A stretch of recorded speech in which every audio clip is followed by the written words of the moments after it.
Greetings, fellow Watford fans. Omar here, and it's time for the Orns 10-minute take on Watford 1, Rotherham United 1.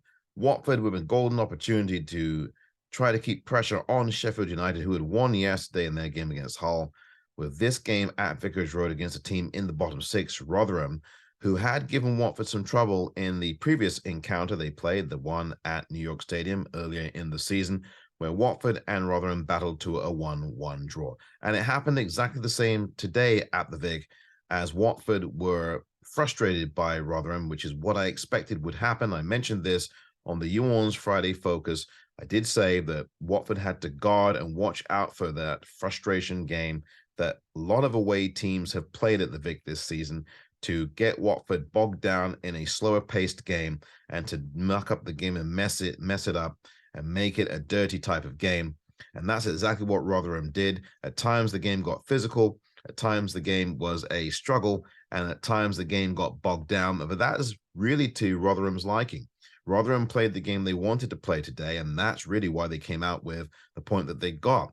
Rotherham can also be said to have been frustrated in this game because they really did not do what they were supposed to do in front of goal. Fosu, the biggest defender in the second half, smashing the ball into Daniel Bachmann, where he really should have put it into the back of the Watford net. That would have put Watford in some big trouble in this game.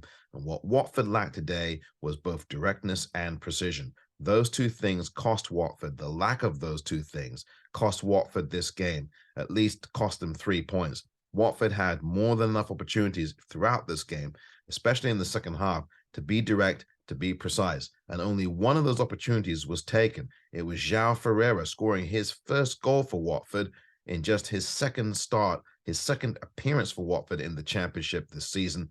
And that off the back of last week's game at home against Blackpool. This time, Ferreira went straight down the middle, very direct as he did in that game previously, direct and just straight to goal, smashed the ball past the goalkeeper. 1-1 the score in the 53rd minute after Ferguson had put the away side in front in the first half after just 20 minutes. Rotherham continuing this tradition of scoring early in games. 20 minutes isn't necessarily early, but it was early enough to have Watford back on their heels. Daniel Bachmann had to scramble away a set piece that he seemed to see very late, made a great save on it, however, but his parry out to Ferguson only resulted in Ferguson smashing the ball into the back of the Watford net after 20 minutes. And that was where Rotherham were. Rotherham then, for the rest of the first half, were able to neutralize Watford in what they were doing after Watford has started fairly brightly. Gaspar narrowly missing the goal, hitting to the right side of the post, and also Bios skimming the crossbar as well. But outside of those two moments, Watford really didn't have much else on goal in the first half. In fact, they had no shots on target in the first half of this game, where Rotherham had 3, one of them finding its way into back of the Watford net. As I said, in the second half, Watford changed things a bit. They managed to take off James Morris, who didn't have the sharpest game, and then they brought on Hassan Kamara, who of course came back after 3 matches away from Watford with a red card.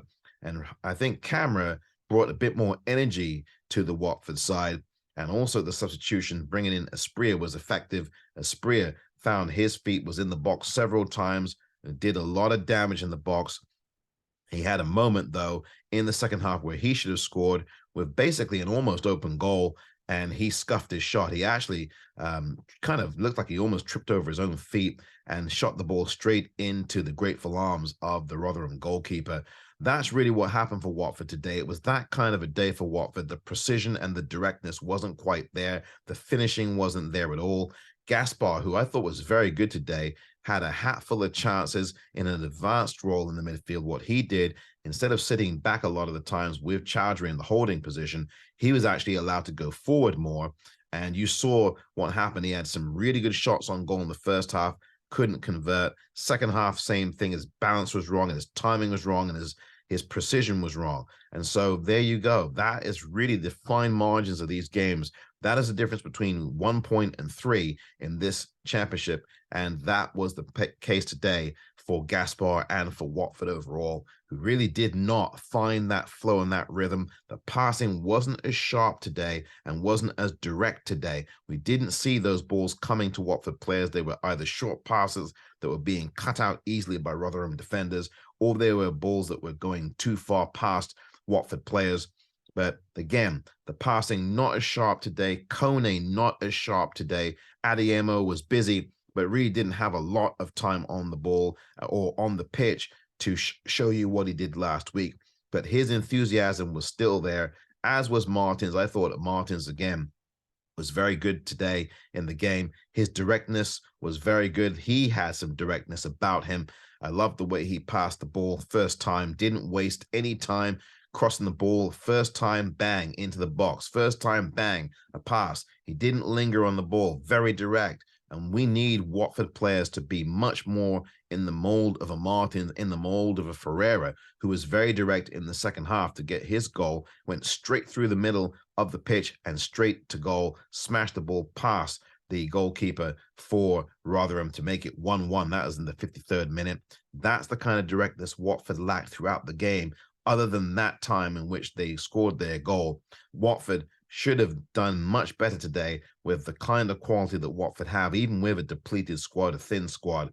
But it wasn't to be. Rotherham were dogged, definitely disciplined, came with a game plan, mucked up the game, messied the game up, really did give Watford problems with those set pieces, especially in the first half. And a couple of times in that second half, at least 2 or 3, unlocked that Watford defense and got behind it, got in behind and caused some problems. Fosu should have scored. That's the biggest moment of the game for me, as far as I'm concerned as a Watford supporter. If Fosu scores there, I think we're talking a very, very different kettle of fish indeed, and Rotherham probably go on to win the game. Remember, Rotherham were coming off a 4-0 hammering of Blackburn last week, and they scored after 33 seconds. So that is a team that does not belong in the bottom 6. In fact, right now, as I record this, they're actually in the bottom 5. So Rotherham, not that kind of team at all. A team that really should be a lot higher in the table than they are. They have a manager, Matty Taylor, who of course took over from Paul Warne earlier on in the season, and Paul Warne went off to Derby. But they still look very good. They look just like the side, very active, very alert, very physical side. They get that long ball in. They played, I don't know what their formation was. They sometimes play a 4-1-4-1. Today, that's what they looked like they were. Sometimes they switch their formations up to deal with different teams, obviously. But they definitely were a problem for Watford in some areas of the pitch. But Watford today, I think, were the cause of many of their own problems. As I said, precision and directness were the 2 things that they lacked. And I would add another one, decisiveness. You have to be decisive with the pass, decisive with what your movement's going to be. Ismaila Sarr, who really is the de facto leader in that front line, didn't do enough of that today. He had moments where he tracked back. He had moments where he put himself about. But what he didn't do enough of is pay attention to the offside flag and pay attention to his lines. And that's what a forward line player has to do. He or she has to be cognizant of where the offside is. He has to, in this case, Sarr has to be aware of where that is. He's got to see the line in front of him, look over the line and see where you are. Sarr didn't do that enough, and there were 2 or 3 times where he was caught offside in this game. And again, in a game where margins mean everything, the fine margins, the difference between 1 point and 3 points really, really show you. They are really glaring differences. And today, Watford just not quite up to where they were from last week against Blackpool. And now they've got some really important games coming up, 6 championship games in a row that I think could well define their season. They've got one next week. They'll be taking on Middlesbrough, and then they'll go from there.